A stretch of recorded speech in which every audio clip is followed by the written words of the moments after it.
کہ پارلیمنٹ سے کسی خیر کی توجہ کی بات یہ ہے کہ عجیب پاکستان ہے، اسلامی پاکستان، کہ جہاں پر جنرل مشرف کے زمانے میں حقوق نسوان کے حوالے سے ایک آئینی ترمیم لائی گئی جس میں زنا بالرضا کے لیے راستے کھولے گئے اور اس کو جرم کے زمرے سے نکال دیا گیا، اس کو گناہ کے زمرے سے نکال دیا گیا، اور آج 18 سال کی عمر سے کم کہ بچوں کی نکاح پر پابندی سے خلاصہ یہ نکلتا ہے کہ پاکستان میں زنا بالرضا کے لیے آسانیاں پیدا کی جا رہی ہیں اور جائز نکاح کے لیے مشکلات پیدا کی جا رہی ہیں۔ اسلامی نظریاتی کونسل اس کو مسترد کر چکی ہے، تمام علماء اور ان کی تنظیمیں اور جماعتیں اس کو قرآن و سنت کے منافی قرار دے چکی ہیں۔ کسی زمانے میں آئلی قوانین کے نام سے قرآن و سنت کے منافی قوانین ہم پر مسلط کیے گئے تھے، لیکن اس وقت شاید آئین قرآن و سنت کے مطابق قوانین کی ضمانت نہیں دے رہا تھا۔ آج آئینی ضمانت کے باوجود آئین کو پامال کیا جا رہا ہے۔ یہ اقدامات کیوں ہو رہے ہیں؟ کس بنیاد پر ہو رہے ہیں؟ ہم آج اس قسم کے اقدامات کو مسترد بھی کرتے ہیں اور اس کے خلاف عملی اقدامات کی طرف بھی جائیں گے۔ ہم مختلف صوبوں میں جلسے منعقد کریں گے۔ ان جلسوں کا مقصد اب صرف ایک موضوع نہیں ہوگا، جیسے ہم مسجد اقصیٰ کی آزادی کے حوالے سے ایک موضوع پہ جلسہ کرتے تھے، اب ہمیں وطن عزیز کی آزادی اور اسلام کی حکمرانی اور اس کی حاکمیت، اللہ کی حاکمیت کے حوالے سے بھی اپنی تحریک آگے بڑھائیں گے، عوام کے شعور کو بیدار کریں گے اور انشاءاللہ العزیز دنیا کے سامنے اپنا بیانیہ پوری آزادی کے ساتھ پیش کریں گے۔ اسلام دنیا کے ساتھ مل کر چلنے والا دین ہے، اسلام دنیا کے ساتھ تصادم والا دین نہیں ہے۔ اسلام کی اس لچک کو، اسلام کی اس اعتدال کو استعمال میں لایا جا سکتا ہے، دنیا کے لیے مفید بنایا جا سکتا ہے، لیکن بدقسمتی یہ ہے کہ مسلمان حکمران اسلام کی تشریح کرنے سے خاموش اور غیر مسلم دنیا ہمیں اسلام کا تعارف کرا رہی ہے، اور اس سے ہی ہمارے اسلام کے حدود کا تعین کرنا ہے۔ کس قدر موت کا مقام ہے کہ کیا امت مسلمہ آج اس مقام پر پہنچ گئی ہے۔ اس حوالے سے جمعیت علماء اسلام کا موقف بڑا واضح ہے اور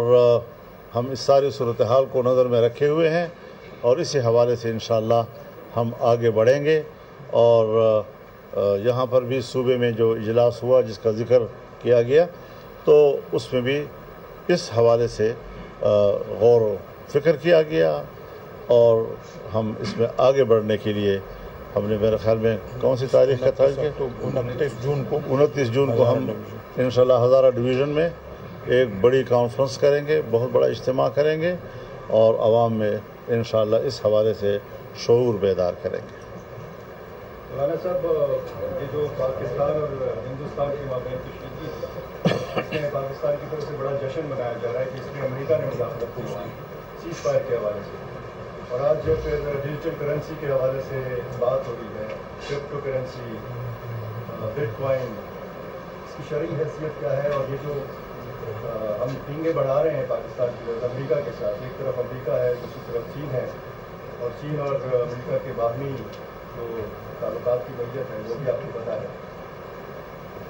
ہمارے فائدے میں کیا چیز ہے؟ دیکھیے، 9/11 کے بعد اور سوویت یونین ٹوٹنے کے بعد ہم ہی تھے، اور آپ کو ہماری وہ تقریریں یاد ہوں گی جب ہم عالمی تغیرات اور عالمی انقلابات کی باتیں کر رہے تھے، اور ہم نے اس وقت بھی امت مسلمہ کو پکارا تھا کہ آنے والے وقت میں ہمارا کردار کیا ہوگا۔ یقیناً دنیا میں جو 9/11 کے بعد یک محوریت آئی ہوئی تھی، اب وہ یک محوریت ٹوٹ چکی ہے، اور ایک نئے سرد جنگ میں ہم داخل ہو چکے ہیں۔ 300 سال تک دنیا کی معیشت پر جہاں یورپ کا قبضہ تھا، اور جس نے دنیا میں سرمایہ داریت کے غلبے کو جنم لیا تھا، آج وہ دوبارہ ایک نئی جنگ میں داخل ہو گئے ہیں۔ چین کی قیادت میں ایشیا ایک نیا اقتصادی ٹائیگر بننے کی طرف جا رہا ہے، اور جمعیت علماء کی تجویز یہی ہے کہ ہم ایک ایشیاٹک فیڈریشن کی طرف جائیں، ایشیا کو مضبوط کریں۔ انڈیا پاکستان کی کشمکش جہاں توقع کی جا رہی تھی کہ رفتہ رفتہ ہم اپنے تعلقات بہتری کی طرف لے جا رہے ہیں، معاملات کو ہم باہمی مفاہمت سے حل کر رہے ہیں، اور ان دو ریاستوں کے درمیان تنازعات کے پرامن حل کے راہیں تلاش کر رہے ہیں، جہالت کے خلاف اپنی معیشت کو استعمال کر رہے ہیں، غربت کے خلاف اپنی معیشت کو استعمال کر رہے ہیں۔ ہمیں ایک چھوٹے سے واقعے نے مودی کی حماقتوں کے نتیجے میں دوبارہ ایک جنگ میں الجھا دیا ہے۔ سو اس حوالے سے بھی ہندوستان کو بھی سوچنا ہوگا اور پاکستان کو بھی سوچنا ہوگا کہ ایک حکمران کی حماقتوں کی وجہ سے ہمیں مشکلات، جو خطے کی مشکلات ہیں، اس پہ اضافے کی طرف جانے کی بجائے ہمیں مشکلات کو واپس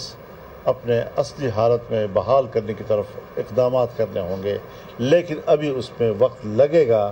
کیونکہ ہندوستان کی طرف سے جارحیت کی امکانات بدستور موجود ہیں، اور انشاءاللہ العزیز پاکستان کو اس محاذ پر جو عزت ملی ہے اور ہماری دفاعی قوتوں نے جو اس وقت کارنامے دکھائے ہیں، ہمیں آج بھی اپنی دفاعی قوت پر اعتماد ہے کہ وہ وطن عزیز کی دفاع کے لیے کوئی دقیقہ فروگداشت نہیں کریں گے،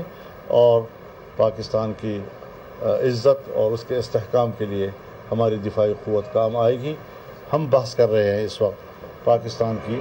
نظریاتی حیثیت کے حوالے سے، نظریاتی حوالے سے حکمرانوں کے اقدامات کے حوالے سے، اور اس پر ہم نے بات کرنی ہے، اور انشاءاللہ العزیز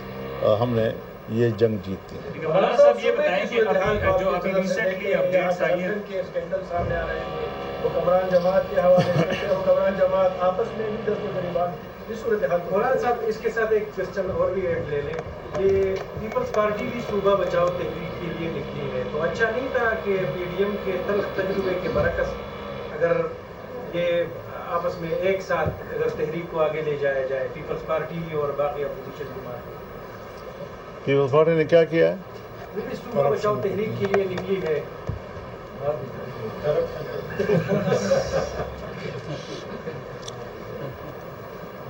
کل ایک شخص لطیفہ سنا رہا تھا کہ پیپلز پارٹی کا احتجاج اس لیے نہیں کہ کرپشن کیوں ہوئی ہے، بلکہ اس کا احتجاج اس بات پر ہے کہ ہمارا ریکارڈ کیوں توڑا گیا ہے۔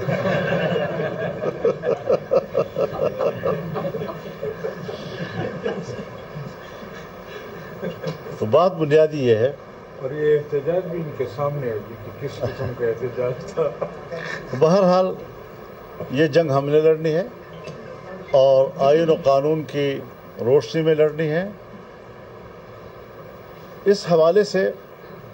جو بھی صورتحال منظر عام پر آئی ہے، صوبے کے اسمبلی کے اندر سے یہ آواز اٹھی ہے یہ نہیں کہ کسی حزب اختلاف کی جماعت نے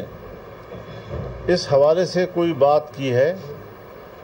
بلکہ اسپیکر قومی اسمبلی نے بڑی صراحت و وضاحت کے ساتھ، صوبائی اسمبلی کے اسپیکر صاحب نے بڑی صراحت و وضاحت کے ساتھ اس ساری صورتحال کا تفصیل بیان کیا ہے، اور 40 ارب کے کرپشن سے آگے وہ کہتے ہیں کہ اس کی تعداد وہ 200 ارب سے بھی بڑھ سکتی ہے۔ اب ظاہر ہے کہ یہ ایک ایسا معاملہ ہے کہ اگر ہم کہیں کہ اس کی تحقیق کی جانی چاہیے تو اصولاً تو یہی بنتا ہے کہ اس کی تحقیق ہونی چاہیے، عدالتی سطح پر اس کی تحقیق ہونی چاہیے، لیکن دوسری طرف اس کی تصدیق اس طرح بھی سامنے آ رہی ہے کہ 20 ارب روپے وہ ریکور بھی کر لیے گئے۔ اگر 40 ارب میں 20 صرف کوہستان کے کرپشن میں 20 ارب واپس بھی کرا دیے گئے ہیں، تو یہ ساری صورتحال اس بہت بڑے سیکنڈل یا اس بہت بڑے کرپشن کی طرف اس کی تصدیق کے اشارے کر رہے ہیں۔ لیکن تاہم ہم یہ سمجھتے ہیں کہ صرف الزام کی حد تک بات نہ رہے، بلکہ باقاعدہ عدالتی سطح کی تحقیقات ہونی چاہیے اس کی، تاکہ قوم کے سامنے صحیح صورتحال سامنے آ سکے۔ مولانا صاحب یہ بتائیں کہ ابھی ریسنٹلی جو اپڈیٹس آئی ہیں